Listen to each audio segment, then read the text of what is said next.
Déclaration numéro 010 de Génération et Peuples Solidaires GPS relative à la vie de la nation. Le samedi 21 septembre 2024, à l'occasion de sa réunion ordinaire, le cadre restreint de Génération et Peuples Solidaires GPS a procédé à une analyse de l'actualité sociopolitique internationale et nationale. Un intérêt particulier a été porté au point ci-après. Violente attaque terroriste perpétrée à Bamako, au Mali, le 17 septembre 2024. Le cadre restreint de GPS n'est pas resté insensible aux attaques terroristes qui ont frappé la capitale malienne, Bamako, le mardi 17 septembre 2024. Selon les informations disponibles, des attaques coordonnées et d'une violence extrême ont visé plusieurs sites stratégiques, notamment l'école de gendarmerie de Faladié et l'aéroport international de Bamako. D'autres lieux sensibles ont également été ciblés, plongeant la capitale malienne, habituellement épargnée par les violences depuis plusieurs années, dans un climat de terreur. L'attaque a été revendiquée par le groupe de soutien à l'islam et aux musulmans, GESIM, un groupe terroriste affilié à Al-Qaïda, soulignant une fois de plus la menace terroriste persistante dans la région. Le bilan humain et matériel est lourd. Les forces armées maliennes FAMA ont rapidement repris le contrôle de la situation et rétabli la sécurité dans l'ensemble de la capitale.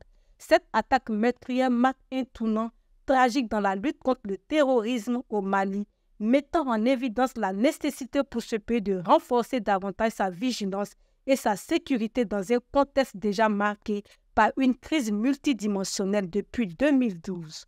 Le terrorisme est un fléau mondial.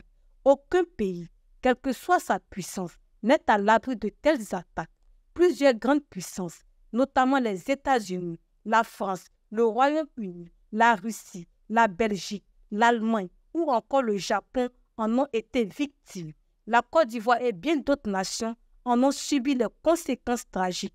Aucun de ces pays n'a été pour autant considéré comme un État failli. GPS tient à souligner que ce qui s'est passé au Mali n'est pas uniquement un problème malien, mais bien une menace pour la sécurité internationale. À ce titre, il est primordial que les États refusent de servir de refuge ou de soutien aux groupes terroristes. GPS déplore ainsi qu'au cours de l'attaque de Tezawaten du 25 au 27 juillet 2024, les terroristes aient pu bénéficier de l'appui des services de renseignement militaire ukrainiens. GPS adresse ses condoléances les plus sincères au peuple malien ainsi qu'à ses autorités et salue le courage et la détermination des forces armées maliennes qui, face à cette tragédie, ont su défendre leur patrie avec honneur. GPS réaffirme son soutien indéfectible au peuple malien et son engagement pour la paix, la sécurité et la stabilité au Mali ainsi que dans toute la sous-région.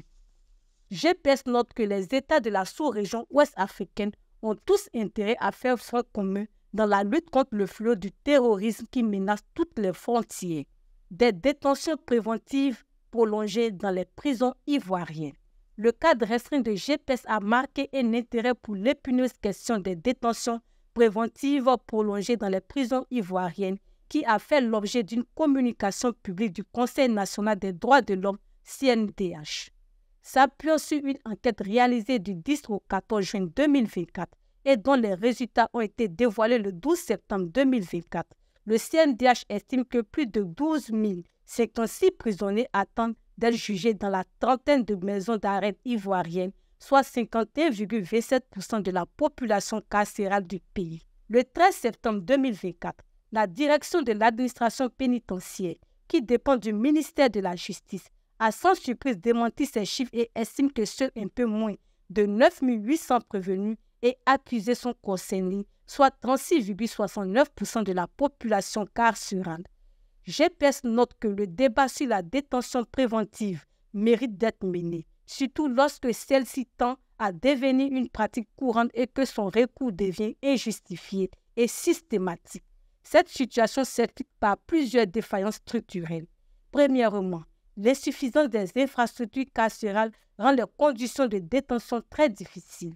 En outre, il y a un déficit criant de magistrats en Côte d'Ivoire avec un ratio d'un magistrat pour 38 000 habitants, alors que les standards internationaux recommandent un magistrat pour 3 000 à 10 000 personnes.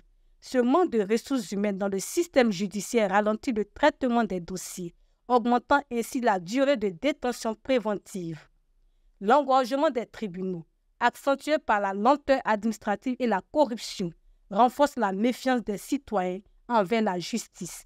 Le nouveau Code ivoirien de procédure pénale prévoit des délais de détention préventive maximum de 18 mois en matière correctionnelle et de 24 mois en matière criminelle. Malheureusement, loin d'être une mesure exceptionnelle, la détention préventive est devenue, dans la pratique, la règle et est parfois abusive. En Côte d'Ivoire, certains détenus sont en prison depuis 2012-2013 et n'ont toujours pas été jugés. Ces prévenus subissent les mêmes conditions de détention difficiles que les condamnés, en raison de l'absence de mécanismes rigoureux pour garantir le respect des délais légaux. GPS dénonce l'usage excessif de la détention préventive qui plonge plusieurs détenus et leurs familles, très souvent sans avocat, sans connaissance du droit et sans moyens financiers, dans le désarroi. Leurs conditions d'emprisonnement sont connues: promiscuité dans des cellules surchargées, conditions sanitaires affligeantes, maladies et décès, déficit alimentaire, etc. GPS propose plusieurs solutions pour résoudre ce problème. Il est indispensable de renforcer les effectifs judiciaires en recrutant davantage de magistrats et en améliorant les moyens humains et matériels alloués au système judiciaire. La numérisation et la modernisation des tribunaux permettraient une gestion plus efficace des dossiers avec un suivi automatisé des délais de détention préventive pour éviter les abus. Il est crucial de recourir aux alternatives à la détention, notamment le placement sous contrôle judiciaire ou les assignations à résidence comme prévu par le Code de procédure pénale de 2018. Ces solutions pourraient alléger la pression sur les prisons et contribuer à une justice plus équitable. En plus de renforcer les effectifs, il est essentiel d'améliorer les infrastructures carcérales pour réduire la surpopulation et améliorer les conditions de vie des détenus. L'instauration de programmes d'assistance juridique gratuits pour les détenus sans ressources contribuerait à remédier à la situation actuelle en garantissant à tous l'accès à un avocat. La surveillance citoyenne, avec l'implication d'ONG et d'associations, permettrait de renforcer la transparence et d'exercer une pression continue sur les autorités afin qu'elles respectent les lois et les droits des détenus. GPS appelle, à l'instar de l'Association chrétienne pour l'abolition de la torture, ACAT, à recourir davantage aux alternatives à la détention, comme le placement sous contrôle judiciaire prévu par le Code de procédure pénale de 2018, mais aussi à des moyens accrus pour la justice. GPS exprime sa solidarité envers les oubliés du système carcéral et exhorte le gouvernement à créer les conditions d'une justice plus équitable et respectueuse de la personne humaine. Condamnation judiciaire à l'encontre des acteurs de la manifestation contre la vie chère du 13 septembre 2024. Le cadre restreint de GPS condamne fermement le recul démocratique qui s'opère chaque jour en Côte d'Ivoire. L'arrestation à Abidjan de plus d'une trentaine de personnes lors de la marche pacifique contre la cherté de la vie, organisée le 13 septembre 2024 par la plateforme de la société civile Agir pour le peuple, AGIP, est une attaque directe contre les libertés fondamentales. Tous les dirigeants de ce mouvement ont été arrêtés. Le 17 septembre 2024, 16 personnes ont été condamnées à des peines d'emprisonnement ferme de 6 mois. Cette répression vise à étouffer les voix qui dénoncent l'impact désastreux des décisions gouvernementales sur les populations les plus vulnérables, notamment la flambée des prix des denrées de première nécessité et l'augmentation du coût de l'électricité. GPS exige la libération immédiate et sans condition de tous les acteurs de la société civile incarcérés injustement, conformément à l'article 26 de notre Constitution qui stipule que la société civile est une des composantes de l'expression de la démocratie. En réprimant la société civile, le régime RHDP viole non seulement la Constitution, mais aussi les droits fondamentaux des Ivoiriens. Ce climat de terreur, instauré par le régime en place, fragilise dangereusement notre société, créant un sentiment d'abandon et de désespoir qui pousse certains à des actions désespérées, comme les suicides ou l'immigration clandestine. Cette situation est inacceptable.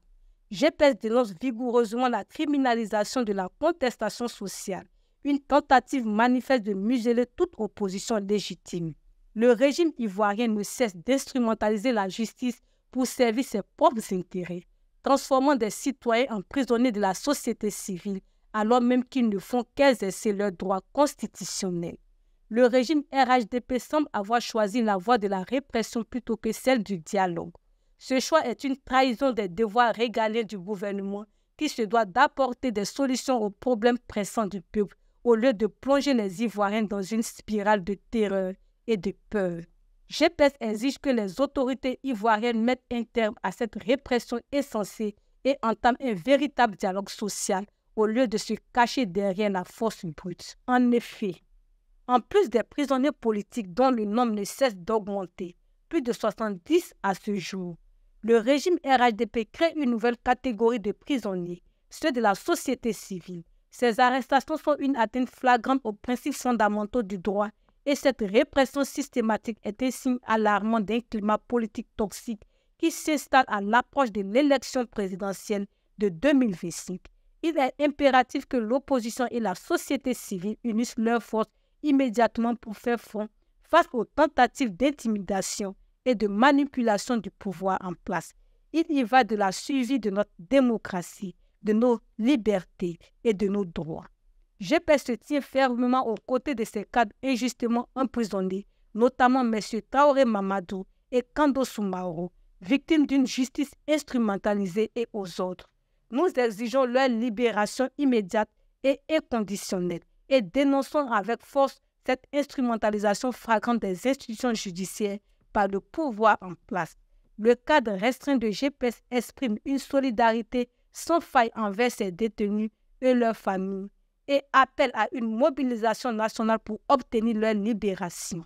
Le régime RHDP doit cesser immédiatement de faire des citoyens des prisonniers de la société civile et respecter les droits humains fondamentaux. GPS réaffirme son engagement total auprès des populations ivoiriennes dans leur quête d'un meilleur bien-être. GPS appelle le gouvernement à prendre des mesures immédiates pour mettre fin à la flambée des prix et à l'aggravation des conditions de vie des populations. Il est temps que le gouvernement s'attelle à résoudre les problèmes du peuple plutôt que de les étouffer par la répression. Fait le 25 septembre 2024, le cadre restreint de Générations et Peuples solidaires, GPS.